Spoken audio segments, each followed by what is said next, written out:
Welcome everybody again, those of you who are here in person, so to speak, and also those of you who are watching this video online after the fact. I was just flicking through all the people that have come. It's a real privilege that you would offer your time to listen to me and Chiara do these sessions, and we're really enjoying them.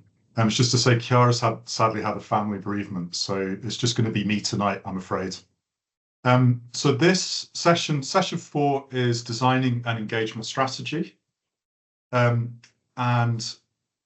this is, I guess this is part of the bread and butter of what we need to be doing with our local place plan. In the sense that it's ultimately what we're trying to do is listen to the community. And so the way that we put together our engagement strategies and the way that we put together the work that we do in that sense is right at the very heart of getting good outcomes for our plan. So it's just me here tonight from Place at the Table. I work with Chiara Fingland and Ellie Burrows from Imagine If.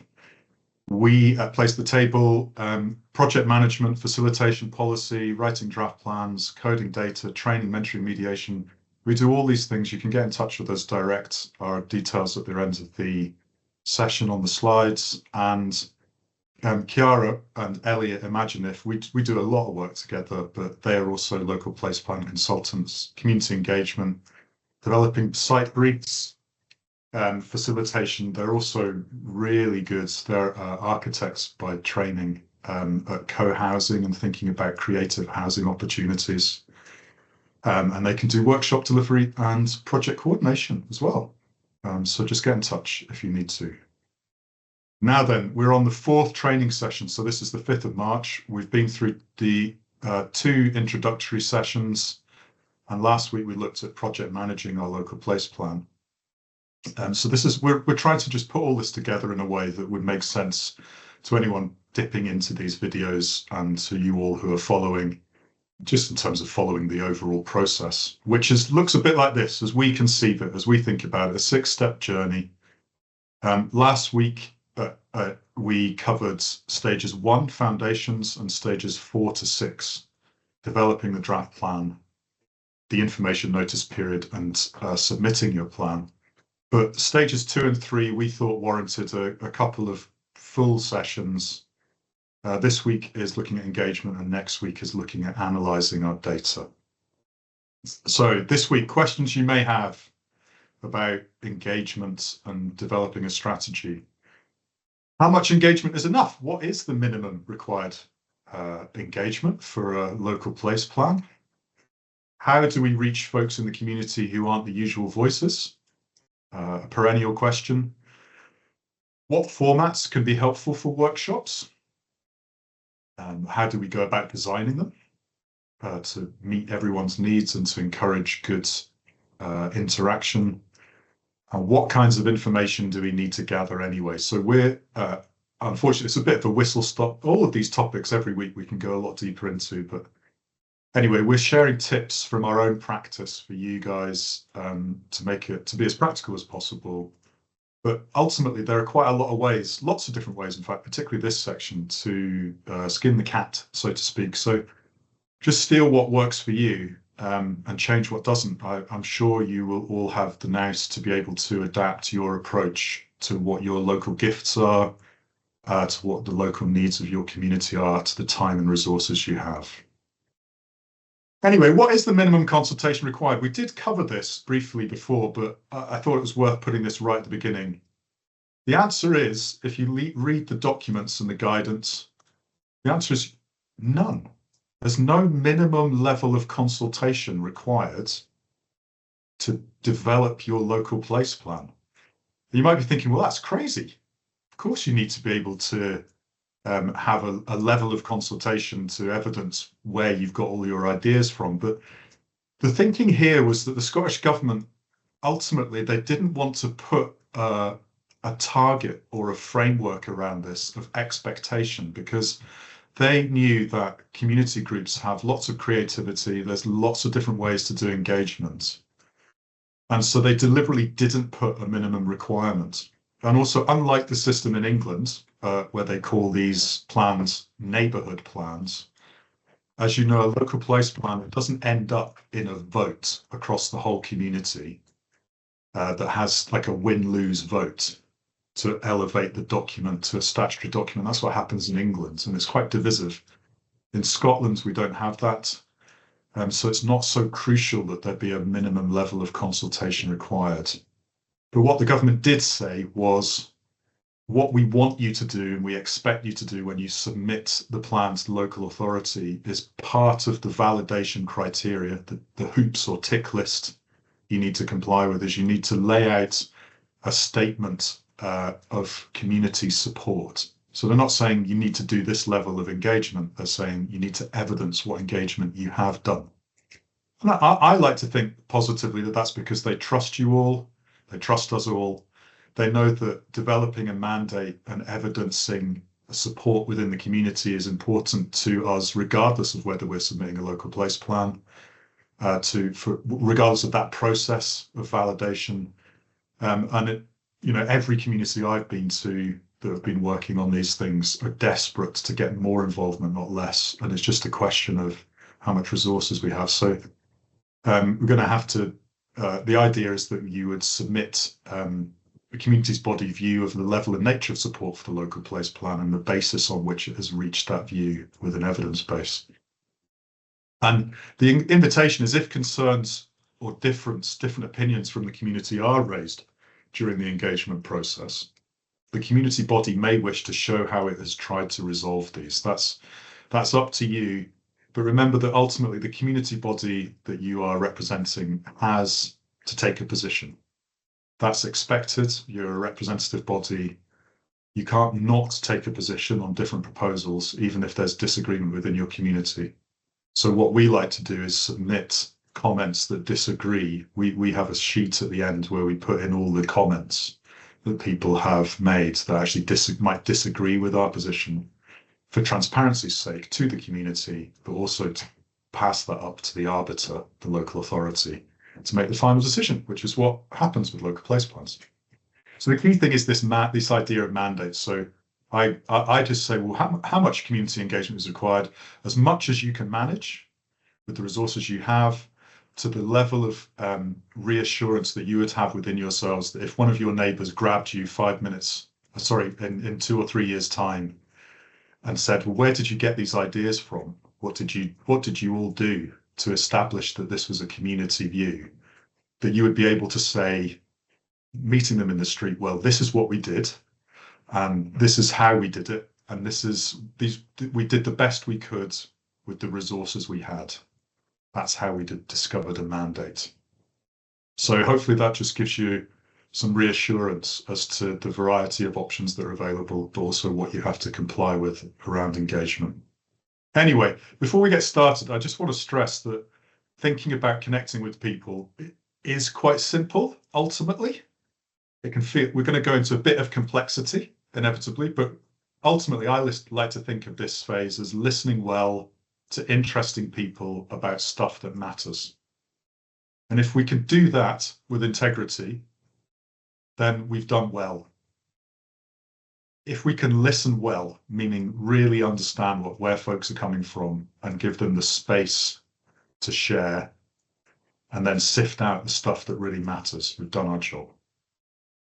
Okay, first of all, in terms of connecting with people, we need to communicate with them that there are opportunities for them to connect with us, or where we're going to them. So marketing is really important. We talked about this in the last session, but I'll just briefly focus on this. So when you're running a process, we want to try and create a process that is transparent, where people can understand from the beginning, if at all possible, what's going on and how to get involved and find out more information. So the initial foundation period lays out you should be trying to think of a marketing strategy, if you like. And here's the top tips that we have leading up to the beginning of your process. And the process really launches when you start in some way connecting with the community formally around gathering information, data, and stories. So what we do is we're just doing this in Mucket right now. So we've set a launch date a few weeks ahead. So that for us in Mucket is the 29th of March. So we've got a few weeks to work towards that. Then we get the marketing together. We've set up a one-stop shop web page on an existing community site, themucketcommunity.org, which will use that one URL to put into all our marketing and have a QR code for that for people to easily click through at any time to find out anything they need to know. And they just need to know one URL for that. Very easy to do if you've got a community website, just add a page. Then we try and create a one-page A4 sheet, just explaining what a local place plan is, what we're doing, who we are, how to get in touch with us. So that can be downloaded from the website or possibly printed off and sent around people's homes. These are all very free, very cheap, easy things to do to maximize communication. We also like to set up an email. None of this is required. This is just ideas and it's all dependent on resources, but we like to set up a Google form for people to drop their email addresses in so that we've got a list of people that really want to hear us for direct, regular updates. That's really good for marketing to the people who want to hear about it. And then we just try and do as much relational kind of gossiping of what's happening or will be happening at the beginning. Then go out to local social media, just use your own local existing social media channels. There's no point redoing it all or having a new page necessarily on Twitter or wherever you might go, Facebook. Just use the existing feeds that exist that people have signed up to. And then you might want to, if you can and you've got time, this is much easier for smaller communities. You might get the chance working with other local volunteers, maybe dog walkers, to pop a leaflet into every home to give everyone the opportunity to know what's going on. And then on the launch day, so on the 29th, we're not only inviting the whole community through general marketing, we're specifically asking 20 to 30 key community leaders, maybe the councillors, maybe some local landowners, to come to that day and meet us, and we'll explain to them in person what's going on. So these are relatively straightforward things to do. And then on the launch day, that's when we would start an online survey, which I'll come to in a minute. As we move forward, though, when you're thinking about an engagement strategy, if you've used the local place plan project management tool, there are certain sections. This is from Planning Aid Scotland. You can download it from their resources page. I helped to write it. You can use, this is where it becomes really helpful to go back and start using some of the sections in this management tool that you've written up to know who to go to think about the key dates in the community that already exist, all that you can maybe connect with people easily because they're already gathered, maybe a gala day or whatnot, and start weaving all of this information that you've planned ahead around into your strategy. So I think of the engagement strategy as two stages. That's what I do. I think of it as diagnosing and then focusing down. What do I mean by that? Okay, first step, diagnosis. The first phase, I like to think of it as going wide to the many, in as straightforward a way as possible.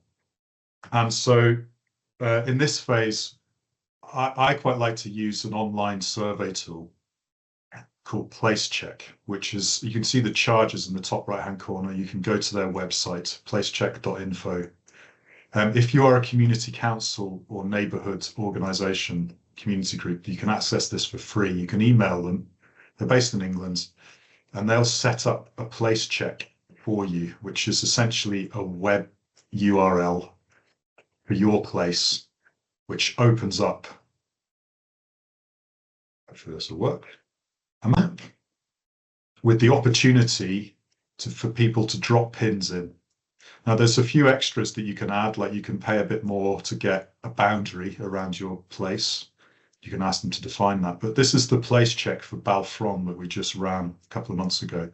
As you can see, that you go to the URL, placecheck.info/app/map/Balfron, and essentially people sign up and log in. Hopefully this is going to work. maybe it's not. Usually that should populate itself. But essentially they log in, people log in, and then they can drop 3 different types of pins anywhere in your area. Things that they like, dislike, and would like to see change. So the very simple open questions. PlaceCheck can be accessed very easily from your phone, not just from a computer screen. Another optional upgrade is you can allow people to you pay a bit more and people can upload photos of exactly what they're talking about. Now the benefit of this is that for a local place plan, the big question is where are we talking about? So instead of a Google form where people might have to type in and explain what they're talking about, in PlaceCheck they can just drop a pin. Now what then happens is you might run that for 2 to 3 weeks and you publicize it across your community. And then at the end, you close it down, you give people a clear definition of when it's going to end. And then you get a spreadsheet that gets put out at the back end in Excel. And the company PlaceCheck will just send this to you when you ask for it. And it comes out looking a bit like this. So what category of question? What actually is it that people are describing? The section where people are explaining, well, why have I even added it? You can, any particular pin, other people can upvote or downvote it, depending on whether they agree with it or not. And then you also get the latitude and longitude data. Well, what's exciting about that is, or really helpful, so I'm just opening up the spreadsheet that I was given. It's very easy then to for each comment, go back into Google Maps because they give you the longitude and latitude. So you can click and go, oh, well, where was that specific comment? And you can just find it again on Google Maps for later assessment and thinking, which is gold dust for a local place plan because the where is so important. And what you do is, although I've got a couple of URLs there, you grab the longitude and latitude, you go into Google Maps, you paste it into Google Maps, you hit return, and there we go. That is where the comment was related to. So you can go back to the mapping in a very precise way. So have a think about PlaceCheck. What that creates is an initial data set of all the things that actually concern your community. You're not making any assumptions. You're starting with a blank canvas, so to speak, and you're testing where people are actually at right now in a very open-handed way. And you're going to be able to see from that, and we'll talk about data analysis next week, exactly what the key things are people really want to talk about in your community. And as I always say, we don't want to talk with people about stuff that they don't want to talk about. So using this tool, there's a lot of good things that come out of it, but you can diagnose the temperature of your community and you can create a baseline understanding from scratch. Relatively easy, very open-handed. If you wanted to, you could create a paper survey, something similar that allows people to answer similar questions for people that find it harder to get online, and publicize that they can pick them up, say, in your local post office or wherever. But the good thing about diagnosis is it starts your journey. It's relatively easy to set up. It gets you a whole host of really high quality data, in particular the map-based stuff. Doing it this way, asking really open questions at the beginning, it also gives you the opportunity to challenge or confirm your own convictions. So those of you who are leading local place plans, you're already well situated within the community. You probably have a good idea of what might come out of these engagement processes, but you're wanting to make sure that it's really open and transparent. But we can sometimes need to be challenged against our confirmation bias as to what people are actually talking about. So that's super helpful to do that. You get your place-specific data, and it also importantly, you've got evidence, data to evidence why you are going to choose certain themes to focus on in the next step when you focus down. So people are maybe going to say, well, you've created some engagement sessions to talk about specific topics, but why have you chosen them? And you've got a data set to justify it. So at this stage, simple and open, not complex questions. The responses, I guarantee you, they will add complexity. You're crowdsourcing insight from local experts. But just try and avoid asking leading questions right at the beginning. So once you've done all that, you're starting to get a really good idea of the things that people want to say. Now, it could be that that's about as much resource as you've got. And I would say that's quite a lot of evidence to start working on a local place plan. I think most people would also like to set up some kind of face-to-face conversations. So that's why we're here just now. Why develop an engagement strategy? So it makes your job easy. Developing a strategy behind all of this. Why would we do that? Well, first of all, it makes your job easier. It can help you realize that how to take advantage of existing gatherings in the community and seasonal events. So why set up a public gathering where you have to organize everything and market it when you could just rock up at a gala day with a stall and everyone comes to you? Makes total sense. You can minimize consultation fatigue. So you can pattern, if you're aware of other stuff going on, you can pattern your dates and times around that. If having a strategy means that you've thought through how to ensure that you've got made opportunities to connect differently with folks that are unlikely to attend your events. So we'll come to that in a minute.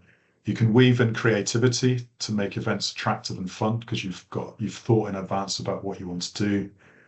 And you can structure the moments of engagement to avoid or take advantage of school holidays and national sports event. You don't necessarily want to set up an engagement event on the same day that Scotland's going to win potentially the Six Nations or whatever.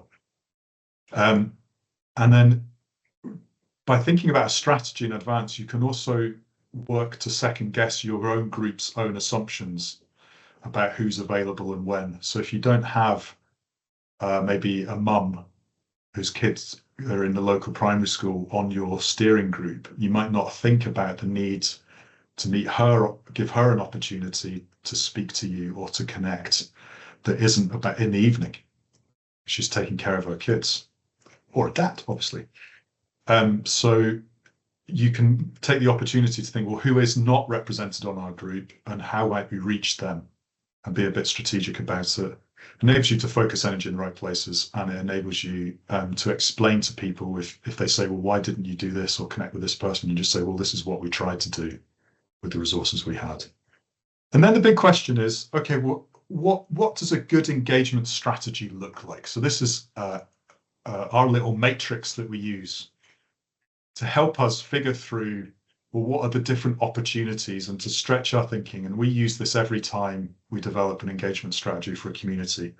So we've got 4 boxes, 2 axes, and we're going to go from box 1 round to box 4 as I explain this. So you can see that the 2 axes are go to them and come to us on the vertical axis, and informal and formal on the horizontal axis.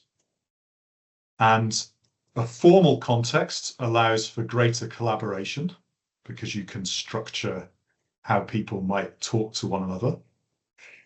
And inviting people to come to us allows you to have more structure in the meeting. And in the informal context that probably allow for greater intimacy and more relaxation.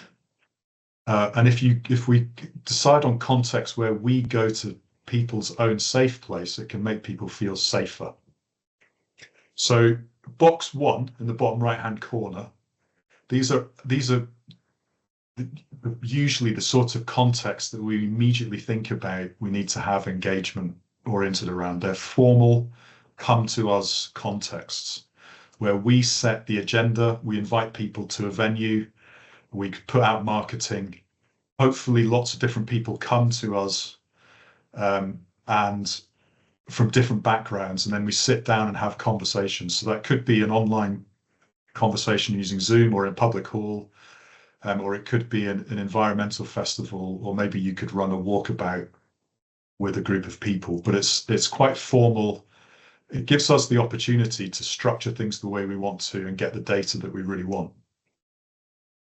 Next, the other option is an informal come to us context. So we maybe we use food or music to attract people, like have a barbecue. It might be in an open space in your community during the summer. It might be that you have drop-ins in a local cafe where people are coming in anyway. So these are informal contexts where people are coming to us. Third, informal go to them context. So it could be that we can cross the barrier rather than expecting folk to come to us. We go to them, we go to local businesses at lunch hour, sports events, gala days, chat to people at the school gates. We're walking the dog and we chat with dog walkers around about, or we maybe do phone interviews. These are safe places where people are already gathering. They're pretty informal and chilled. And we can connect with folk that wouldn't otherwise come to us or feel confident to. And then last of all, box 4, go to them, but a bit more formal. So these are places where there's already existing formal structures like a youth group or a church meeting or parents association, or even going door to door, or the classic is a local school. So the kids are already a captive audience and we turn up with the permission of the teachers and we ask them. So, but it's quite a formal context, but we're going to them. So these are all options that you could choose to think about as you develop a strategy. And I always like to say a good strategy might have at least one from each of these types of boxes, if you can manage it. So I'm just going to pause there, a little bit of a thinking time. So just take 1 or 2 minutes just now for you in your own context, thinking of these 4 options for connecting with people. Can you think of one option that might work in your particular place for each one of these categories? So grab a pen and paper or just have a think. Option 1, 2, 3, and 4. What would you do in your place to tick off one of those boxes? A couple of minutes just to gather our thoughts and have a think. Great. Okay, so thank you so much, everybody. So I'm just going to come into land now. So like consultation fatigue and how do we connect with folk at the edges? Okay, I basically want to say, look, I get asked this question a lot, and my basic answer is relationship and passion. Okay, if your community feels a bit overwhelmed with consultation fatigue, honestly, the only thing that really is going to make, for me, in my experience, if your passion and personal relationship and time and care will open people up. And secondly, this is a quote that I wrote for Planning Aid Scotland's dedicated speed training, which is a course that you can take. If you go to Planning Aid Scotland, they can give you some dedicated training about how to do community engagement. And they've got 8 criteria, one of which is inclusion. I wrote this as an explainer for this. Making sure people can be involved and feel involved in a way that works for them is not primarily a problem to be solved or a technique to be employed, but a relationship to be bridged. This requires time, effort, and humility. There's no other way about it. Top tip, if you know that there's a group in your community that you're uncertain about how to connect with them, don't sit around a table scratching your head trying to figure it out or grab a technique off of some website. Just go to them. If you've got the time, go and ask them what would work for you.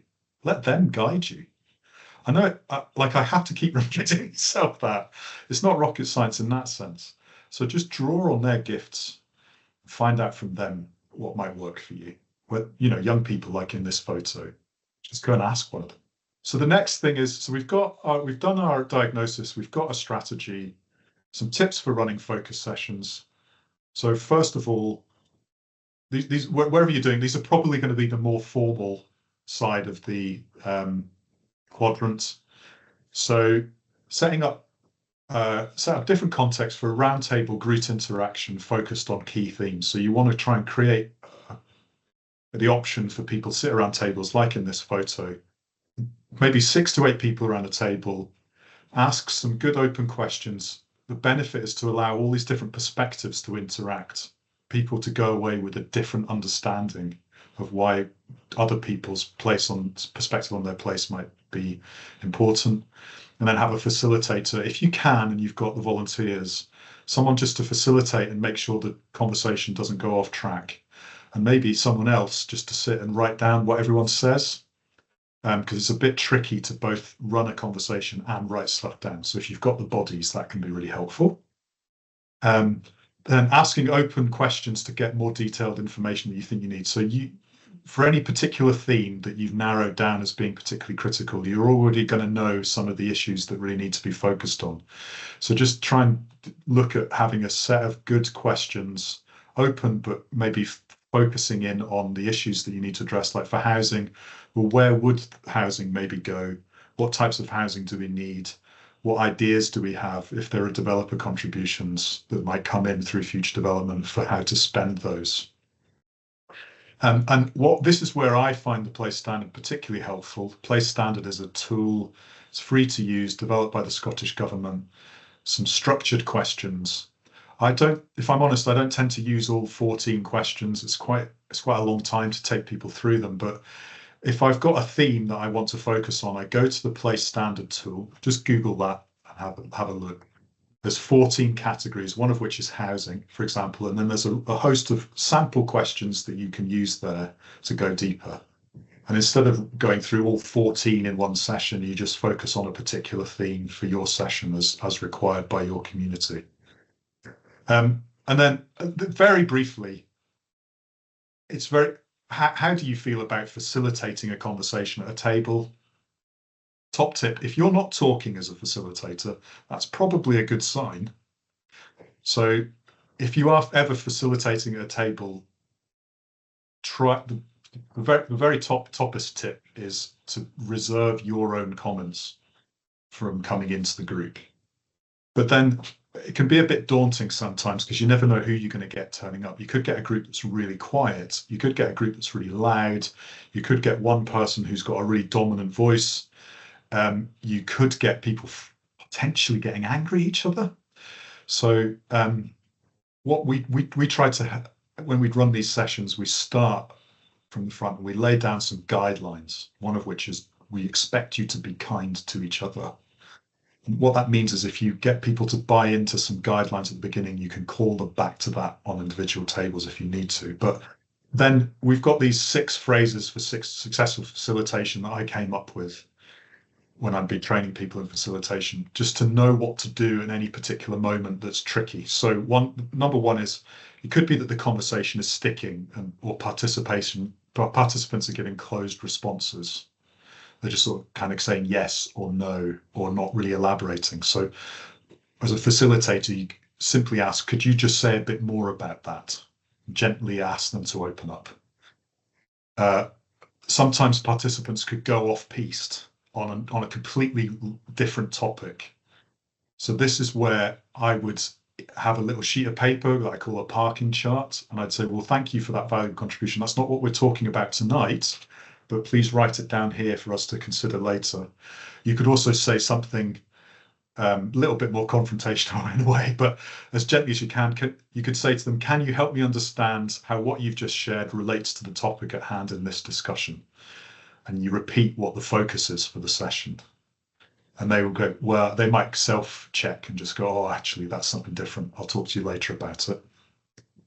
Next issue can be if someone's being just too dominant and talking over everybody or hogging the ground. So what you can say here is, thank you for sharing.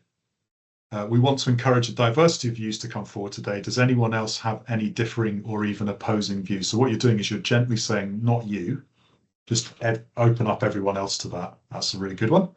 If not everyone's contributing, so if half the table talking, other half aren't, you could say something like, we want to hear from everyone in the room tonight. Does anyone who has not yet spoken want to contribute? And that gently doesn't focus on one person, but it generally closes down the folks who have talked a lot and allows people to consider whether they want to add something. If people get a bit heated, just remind them about the group ground rules. The nuclear option, if it really gets intense, which it shouldn't do, it's almost never happened to me, but if it does really get intense, just call a coffee break. Say, right, we're going to have tea and coffee now. and then get those two aside and get them to just explain to them that they can't really do that and help them lose some of their steam. And then when you want to bring things to a close, you've maybe got 5 minutes left in the session. Final words, you can say, we are coming to the end. So I'm going to go around and ask everyone in turn if they have anything final to contribute. You can say no if you want to. So just last of all, you'll be able to get this slide on the PDF that we send rounds and on the video, but it's just a reminder of what we have to do to evidence statement of community support. And so to do what we need to do when we go for validation, we need to describe the consultation activities we've undertaken, an estimate of the number of interests of the people, organisations involved, and a brief summary of what views were expressed, supporting or disagreeing. So at every session, remember to capture the dates, attendees, and a number of comments that are made, particularly if you're doing an online survey. Take some photos, ask people if that's okay, and then consider when you go out to your information notice period, as we talked about last week, if you do go wide to the community again to get their input, just consider putting all those comments in, whether they disagree or not with what your position is. But remember, good engagement is just listening well to interesting people about stuff that matters. And I'll stop there.